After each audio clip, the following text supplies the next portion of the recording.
Tomorrow we're going to do a lab where we're going to determine the molar mass of a volatile liquid. Now you're going to see that this says liquid, and this chapter is all about gases, but it's going to be the same thing whether it's a liquid or a gas in terms of molar mass. So if you want, you could put gas here to remind yourself that we're actually going to work with the gas, but it'll be the same molar mass whether it's a liquid or a gas. You're going to start off with it as a liquid. All right, one modification in the procedure is that instead of using a test tube, you're going to use an Erlenmeyer flask. Okay, the reason is that it's going to have a bigger volume, which will be more accurate, less error.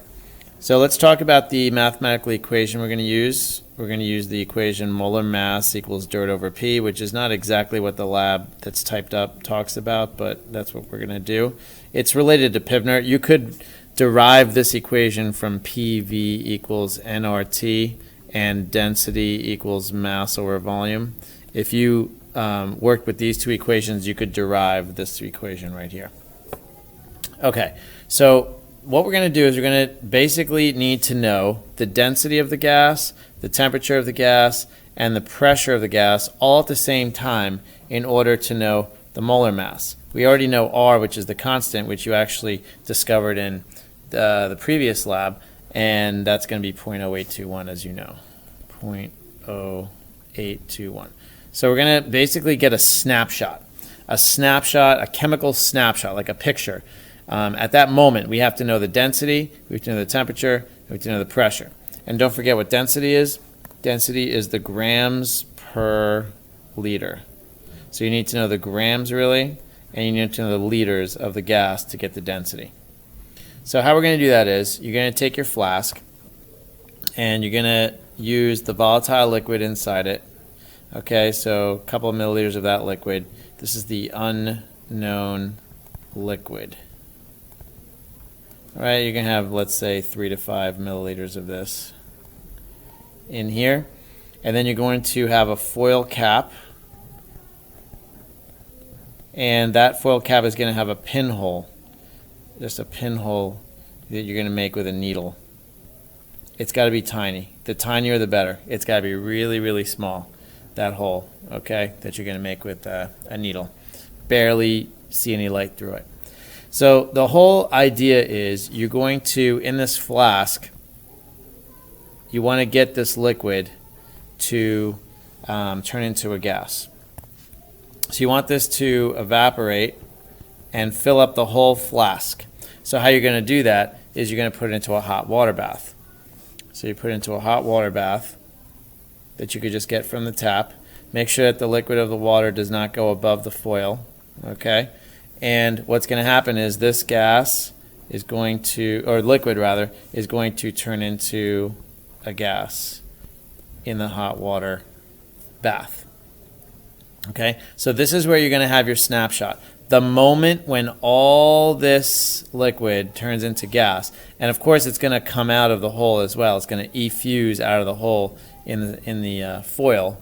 All right, so your foil is still covering this up here, and the gas is going to come out of there. So as it's coming out, it's going to push out all the air, and now this flask is just going to be filled with the mystery gas. And at that moment, you want a snapshot.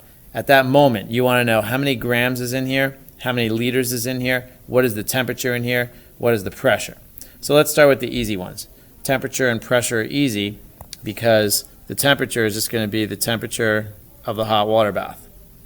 And this hot water bath is just tap water, but you can maintain it at that temperature on a hot plate just to keep it at that temperature. So it's going to take a little bit of, maneuvering to keep it. You don't want to be heating it too hot. All right, you just want to keep it constant. So you're going to take the temperature, and that's going to take care of T. All right, pressure is going to be the room, and that's going to be easy because this is open right here. This is open to the room. So the room pressure outside is the same as the room pressure in the flask because it's open. So the room pressure is the same as the inside pressure. So now we need to get the grams and the liters.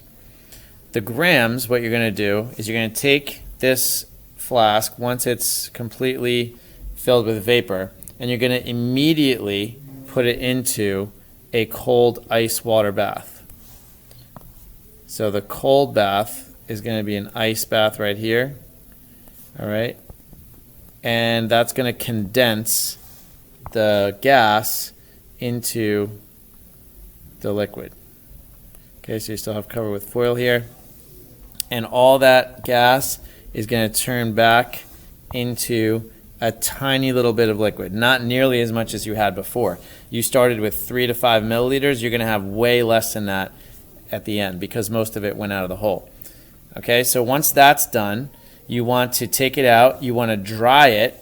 That's really important because if you don't dry it, you're going to have moisture on the outside. So you have to dry it really, really well. And then you're going to weigh it on a scale. You still have your foil here. You have your just tiny little bit. And you're going to have a scale here.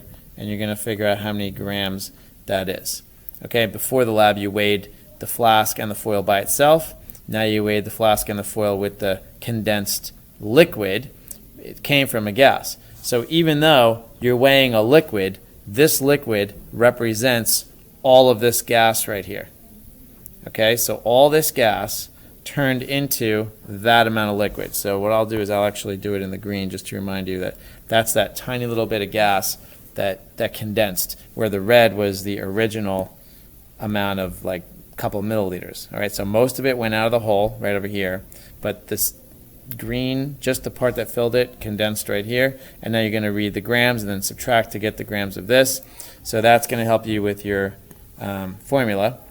So when you look at your formula, the green is going to be this grams right here. Okay, lastly, you need to get the volume. So to get the volume, you simply need to fill up the flask with water. All right, so here's your flask one more time. Sorry, get this here. So here's your flask one more time. Okay, you're going to fill it up with water. You don't need the foil, of course. And then you're going to pour that into a graduated cylinder. Graduated cylinder. And you're going to read the volume of all that. And that tells you the volume that you have in the flask. Okay, and that's going to be your liters right here. So that's your liters. And now you have everything for dirt over P. So quick review. The temperature at this snapshot of the gas, at this moment, the temperature is the temperature of the bath. In the snapshot, the pressure is the pressure of the room because this is open to the room, so it's the same pressure in and out. The liters of the gas in here is equal to later on filling up the flask with water, pouring it into a graduated cylinder and getting the volume. And then the grams of this gas, even though you don't know at this moment, after you condense it into a tiny bit of liquid right here, which somehow my green disappeared. This tiny little bit of liquid right here is going to be how much the gas was.